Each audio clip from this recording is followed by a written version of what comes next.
आदरणीय doctor Dilip ji Modi, doctor Dayanand ji, नागर जी, डालमिया सेवा संस्थान से पधारे पालीवाल जी, जिले के वरिष्ठतम पत्रकारों में से एक आदरणीय सहल जी। सहल जी का लिखने पढ़ने का इतिहास पुराना है। इनके पिताजी बहुत बड़े शिक्षा शास्त्री थे, हिंदी के प्रकांड विद्वान थे। हिंदी विषय था ना उनका। मुझे इस बात की खुशी है कि आज के कार्यक्रम में जो जलियोधर यहाँ उपस्थित हैं, पूरे जिले के वे सब लोग जो पानी के मुद्दे पे बहुत विचार करते हैं, चिंतन करते हैं। और उससे भी बड़ी बात यह है कि बहुत सारे सफल लोग अपने अपने जीवन में अच्छे काम करते हैं। उनका मन होता है कि हम कुछ अच्छा काम हो सके वो करें, लेकिन बहुत कम लोग समय निकाल के समाज की प्रेरणा का काम करते हैं। डॉक्टर दिलीप मोदी जी ने बहुत सारे विषय जो इस शहर को अच्छा बना सकते हैं, उन पे आप लगातार पिछले कुछ वर्षों से लगे हुए हैं। पानी उनमें एक सबसे ज्वलंत मुद्दा और जरूरी काम है। तो मैं सोचता हूँ सबसे पहले तो हम सब लोग आभारी हैं कि आपने हमें मिलने का अवसर दिया और पानी जैसे मुद्दे पे विचार करने की अवसर हम आपके साथ में प्राप्त कर रहे हैं। कुछ साल पहले नाबार्ड से कुछ ग्रांट मिलनी थी जिले के पानी के रिचार्ज के मुद्दे पे। 5,000 रुपया एक रिचार्ज स्ट्रक्चर का पैसा था। वो एक कमेटी बनाई कलेक्टर साहब ने, उसमें भूजल वैज्ञानिक, उस समय तात्कालिक पीएचडी के जो एक्सियन साहब थे सीटी, उस समय शायद एक ही पद था जिले में, पुरानी बात है थोड़ी, और एक मुझे चुना। तो हमने जिले भर की रिपोर्ट बनाई, शहर की भी रिपोर्ट उसमें बनाई थी। तो बहुत सारे चार मीनार कुएं हैं शहर में। अपना जो विद्यालय है गौशाला रोड वाला, उसके बगल में भी एक वो चार मीनार कुआ है। तो उस सिफारिश में ये था कि ये चार मीनार कुएं जितने भी हैं, क्यों न इनको रिचार्ज स्ट्रक्चर में बदल दिया जाए। डालमिया सेवा संस्थान वालों ने झुंझुनू में इस तरह के एक पुराना अबेंडेंड वेल गौशाला में था, नंदीशाला जहाँ बनी है, सारी टेक्नोलॉजी आपने दी, आपके कार्यकर्ता वहां आए, सारा काम आपने करवा के करने में गौशाला वालों की मदद की। और आज नंदीशाला की जितनी भी छतें हैं वो सारा का सारा पानी रिचार्ज में चला जाता है, पुनर्भरण कूप के माध्यम से जमीन में चला जाता है। इस तरीके के झुंझुनू में सेठ साहूकारों के बने बहुत सारे कुएं हैं। कुछ कुओं को तो कचरे का भर के हम समाप्त करने जा रहे हैं, लेकिन अभी भी कुछ ट्यूबवेल या कुएं ऐसे बने हुए हैं, उनके अंदर थोड़ा बोरिंग करके, और उसकी एक टेक्नोलॉजी है, उसके माध्यम से हम रिचार्ज का काम कर सकते हैं। 3 बावड़ियां हैं इस शहर में, 3 बावड़ियां हैं। उन तीनों बावड़ियों से भी हम सारा पानी का रिचार्ज करने का काम कर सकते हैं। तीनों बावड़ियां, तुलसियानो की बावड़ी, खेतानो की बावड़ी और भूत बावड़ी, वो रिचार्ज का बड़ा जरिया बन सकती है। कुछ नए तरीके भी आजमाए जा सकते हैं। अभी चर्चा में है कि भारत सरकार के सहयोग से कुछ स्ट्रक्चर बनने वाले हैं। मेरा ये मानना है, कई बार वो स्ट्रक्चर ऐसी साइट पे बनते हैं।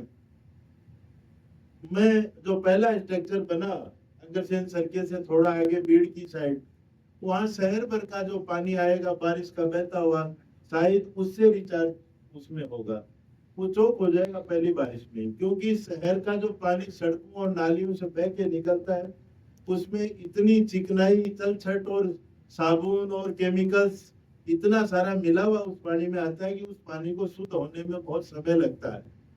भीड़ में भी बहुत दिनों तो पड़ा रहता है और सड़ता है। जबकि बरसात का पानी गांव के किसी जोड़ में देखोगे, आमतौर पे जोड़ बड़ी चिकनी मिट्टी वाली जगह में बने, जहां वाटर होल्डिंग कैपेसिटी होती है, पानी को जल धारण क्षमता वाली मिट्टी में ही तालाब बनाए जाते हैं, उसके बावजूद भी वहां रिचार्ज हो जाता है पानी, क्योंकि वो मिट्टी साफ पानी को पी जाती है।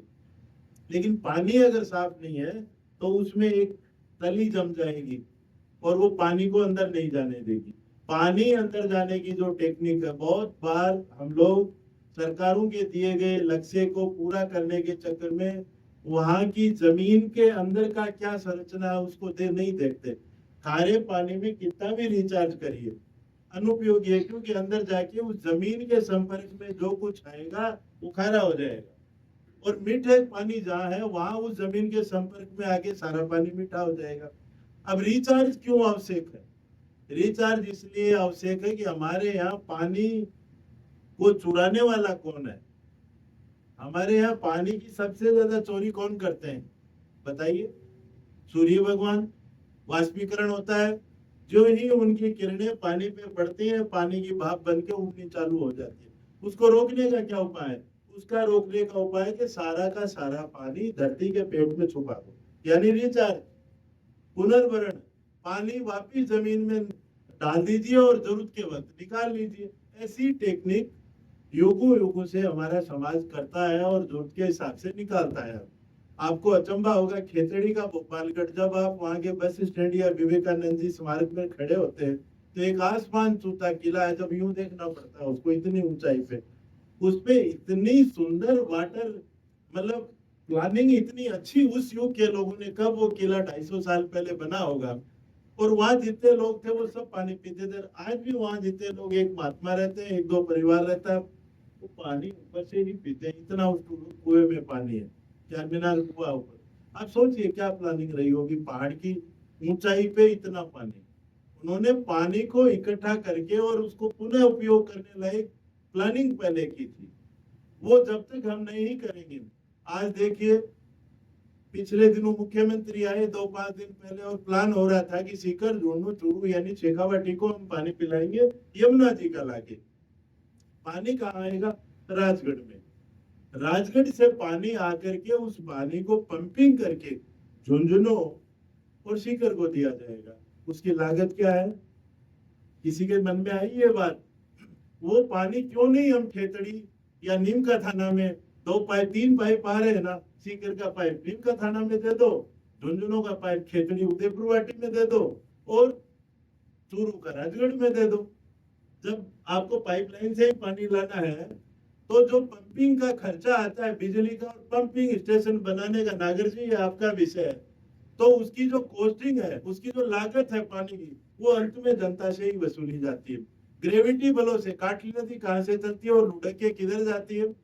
हमेशा पानी मारवाड़ी की कुआवत है, ढालकबड़ जागो, निवाण सिर जागो।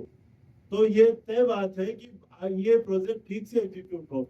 हमारे यहाँ बहुत सारे वाटर स्ट्रक्चर बने हुए हैं, जिनमें है अजीत सागर बांध, 8 गांवों में सिंचाई करता है, स्टेट के टाइप का बना हुआ है। एक है अजीत समद बांध, जिसको तीजो वाला बांध बोलते हैं, झुंझुनू खेतड़ी शहर के एकदम लगता हुआ, उसके बीचों बीच अजीत, वो जो हॉस्पिटल है वहां का खेतड़ी का, उस हॉस्पिटल से मात्र 200 गज दूरी पर है, बहुत शानदार तालाब है। 1857 या कुछ ऐसे वो बना, उसकी कीमत उस समय 18,000 रुपए थी।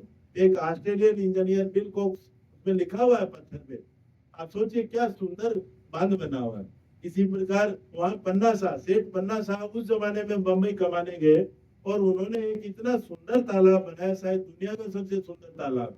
उसकी छतरियां, उसके गोखे, उसके मेहराब, आप उसके घाट देखो तो क्या आनंद आता है बैठ करके। वहां स्वामी जी आए, 14 मणि के दिए जलाए थे जब विवेकानंद जी अमेरिका से लौट के आए थे। ऐसा सुंदर तालाब है। इस तरह के हरि सिंह बांध है, तालाबूजा बांध है, और तो और आजादी के बाद बने हुए बांध, जो इस दोनों जिले का सबसे बड़ा बांध है इलाखर गांव में, चंद्रावती नदी पे। तो वो इलाखर बांध में भी पानी डाल सकते हो। इन बांधों में पानी डालने से रिजर्वायर बनाने का जो मछलीसर में बनाया वो खर्चा बचेगा, और उससे रिचार्जिंग होकर के ये नदियां पुनः जी उठेंगी। आज जो ये नदियां मर गई, हमारे 4 नाले हैं और 3 नदियां दोनों जिले में, आज चारों नाले में भी कभी पानी नहीं आता। अंतिम बार मेरे 1996 में याद आता है, नवलगढ़ से जयपुर नहीं जा पाए थे। बोले बात क्या हुई? बोले आज नवलगढ़ का नदी आ रही है, नवलगढ़ के पास नदी में पानी आया 4 घंटे, फतेहपुर के बीट तक जाता था। किसी को याद है उस पानी को? अब ये नदी बनती कहाँ से? परशुरामपुरा गांव में तीनों नाले इकट्ठे होते थे, कोट सकराय का नाला, लुहागर का नाला, और 3 नाले टोडपुरा गांव के आसपास मिल करके एक नाला बन करके ये सारे गांव इकट्ठा होकर के तीनों प्रकार के नाले, और फिर ये नवलगढ़ के पास आते आते कोठी रूप निवास राहुल साहब का जो घर था, वहां आते आते वो एक नदी का सा रूप ले लेते थे। और वो कम पानी आने पे तो ढूंढलो, जो आधुनिक हमारा कस्बा है उसके आसपास पानी खेतों में रम जाता था, और ज्यादा पानी आने पर वो पानी फतेहपुर के बीड़ तक जाता था। अब इसका सबूत क्या है? देखिए आज भी एक सबूत है। हम यहाँ से जयपुर जाते हैं तो पटरी के साथ साथ डुंडोत फाटक के बाद एक जगह पानी के नीचे से 3 दरवाजे नजर आते हैं रेल की पटरी के नीचे से। उनको माप लीजिए, उससे अंदाजा लगता है यहाँ जब ये 105-6 साल पहले ये पटरी जब बिछाई गई होगी तो कितना पानी रहा होगा। उस दरवाजे को देख करके 3 दरवाजे, उसके अलावा वहां से चल के और मोटा मोटा ये 3 किलोमीटर पीछे तक रेल की पटरी के नीचे पानी की मोरियां बनी हुई है। उनसे अंदाजा लगता है कि इस नदी में 100 साल पहले तक पानी था। 100 साल पहले तक पानी था, इसलिए पानी के निकास द्वार बनाए गए थे। ऐसी ही स्थिति बाकी सब जगह थी, लेकिन कुछ तो मनुष्यों का लालच, क्योंकि हम इन रेत के दौरों में, डॉक्टर दयानंद जी, ये गेहूं वाला एरिया नहीं है, फिर भी हमने यहाँ गेहूं, रेत के दौरों में गेहूं पैदा करना चालू कर दिया, जबकि हम कम पानी में कम समय में पकने वाली फसलें हमें लेनी चाहिए थी। लेकिन दुर्भाग्य से हम अधिक उत्पादन के चक्कर में 70 के दशक के प्रारंभ में जब हमें लगा कि ये अमेरिका, कनाडा और जिनके पास गेहूं है ये बड़ी अपमानजनक शर्तों पे हमें अनाज देते हैं, तो फिर हमारी सरकारों ने दृढ़ निश्चय किया, वैज्ञानिकों ने अनुसंधान किया और किसानों ने खेतों में मेहनत की, खूब अनाज दिया। लेकिन थोड़ा सा असेसमेंट ये भी हो जाता है कि इसका साइड इफेक्ट क्या होगा, यानी पानी समाप्त हो जाएगा।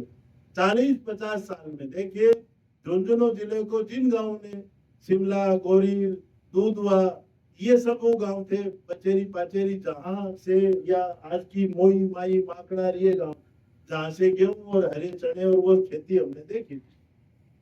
आज वहां पीने के पानी का संकट, वहां ड्रिंकिंग वाटर का हालत ये है कि वहां 1000 रुपए में एक टैंकर आता है।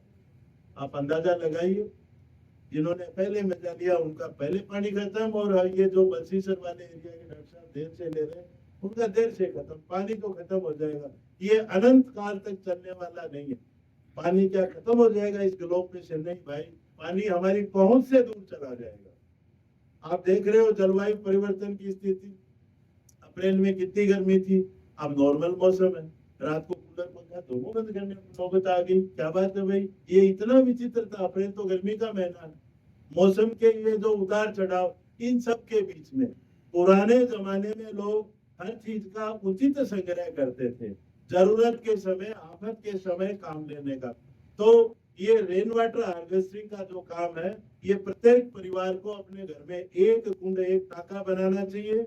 हम आरओ के प्लांट की लगाने की कीमत और उसमें बिजली जलने का खर्चा और फिर हर साल का वो खर्चा और फिर उसकी रिपेयर अगर जोड़े तो बरसात के पानी को इकट्ठा करने का उसके सामने नगण्य है खर्चा। एक बात, अगर हम रिचार्ज करते हैं, हम खेती में देखिए इजराइल के पास अपना कोई पानी और वहां के रेनफॉल के 125 साल के अगर आप डेटा देखें तो वहां तो कितनी बरसात आती है, हमारे जैसलमेर से भी कम आती है। उसके बावजूद वहां की खेती दुनिया को वाली आदर्श है, सीखने जाते हैं कि खेती रेगिस्तान में कैसे की जाए, तो इजराइल देख करके आना चाहिए।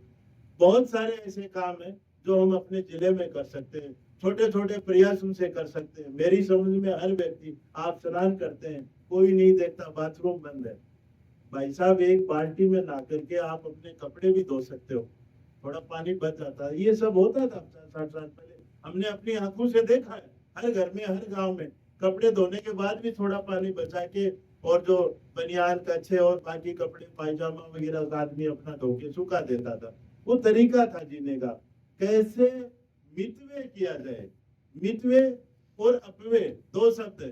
आप चीजों के प्रति कितने लापरवाह हैं, फुहारा चल रहा है, पानी बह रहा है, हम नहाने में, भोजन बनाने में, अपने घरे की दैनंदिन गाड़ियां वाड़ियां जिनके पास भी है उनको धोने वगैरह में भी हम फिजूल पानी खर्च कर देते हैं। अर्थात हर छोटे छोटे काम से सब लोग मिल करके अगर योगदान देंगे तो हमारे शहर में, जो अभी दलीप जी ने ये मुद्दा उठाया, मैं सोचता हूँ हम सब लोग मिल करके इस पूरी समस्या को ठीक करने में योगदान कर सकते हैं।